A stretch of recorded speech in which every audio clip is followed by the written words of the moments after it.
Alam mo, ngayon, i-demonstrate ko sa inyo kung paano gumawa ng inyong antibacterial wipes. Alam niyo yung mga wipes na pamunas, alam naman natin na very expensive yan pag bibili ka. Ang cost niyan is nasa 135 pesos. Pero dito, what we're gonna do, magre-recycle tayo ng mga t-shirts, gugutay-gutayin natin, yun ang gagamitin natin for baby wipes. Wow, okay. So, ang simple formula nito is, syempre, 1 cup water.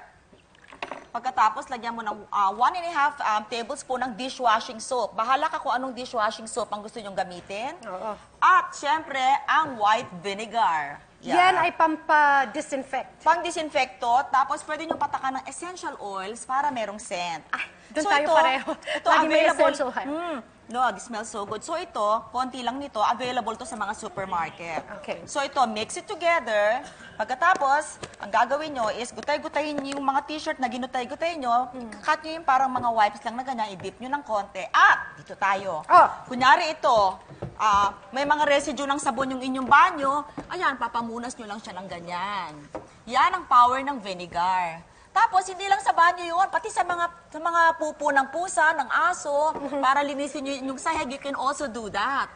Napakadaming use nito also, like for the car, gano'n. See, ang galing-galing yan, suka lang yan, tinan mo, kuha lahat. Suka and dishwashing soap. At saka hindi siya mabaho, hindi siya parang maasim, kasi naamoy mo yung nawawala essential yung oil. amoy ng suka because of the essential oils. Ayan. Okay, so once again, sa halagang 40 pesos, meron na kayong sariling antibacterial wipes. At the same time, you save money, nare-recycle nyo pa yung environment by using this t-shirt. Ang galing! Gusto ko yan.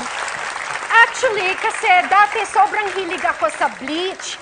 Yung bleach, syempre pag naaamoy mo, mas mabango sa akin yung mga gano'n eh. Pero, na-addict ka sa amoy Clorox, oo, pero dapat kasi yung baga natin, hindi yun maganda. So ngayon, gumagamit ako ng mga non-chlorine bleach or toxic-free. And isa pa itong gagawin natin ay isa pang alternative. Ito ay baking soda. So maglalagay ka ng 1 cup of baking soda. Okay. And then essential oil also. Para magkaroon naman ng bango ang inyong banyo. Ano favorite essential oil mo? Ako lahat. Gusto ko iba-iba. Meron akong lemongrass, meron akong lavender. I love lavender. Everything. Meron ako sa banyo na kahilera na yan. Yeah. Kasi meron din akong parang aromatherapy diffuser na kapag nasa bathroom ako at nagre-ready sa umaga, gusto ko parang sarili kong sanctuary na spa. Yes. Dapat ganun ang dating it sa akin. relaxes you. Okay. Yes. So ngayon, medyo may bango na yung ating baking soda. Okay. So ito yung panglinis sa ating toilet. Diba, hindi masama sa bagay ito. So, asan ba yung brush ko? Nawala. Okay, so we would actually put some of this around. Diba? And then we would use a pumice stone or kung wala kayong brush, ito yung pang-scrub sa mga yung mga stains. Wow!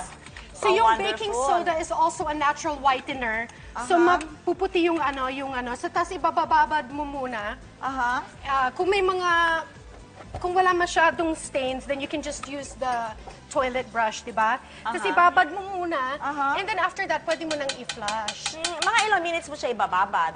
Hanggang sa mawala yung mga stains. Okay. Ayan.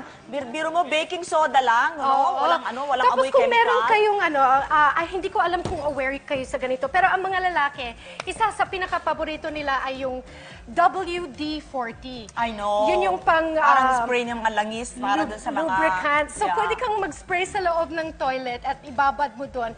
Puputi, wala nang stains dyan sa loob. So itong ginawa pala yun, ano? Opo. So itong ginawa ko sa halagang 65 pesos lang. Meron ka ng napakalinis na toilet at napakalinis din ng baga mo. At saka environmentally friendly. Yes!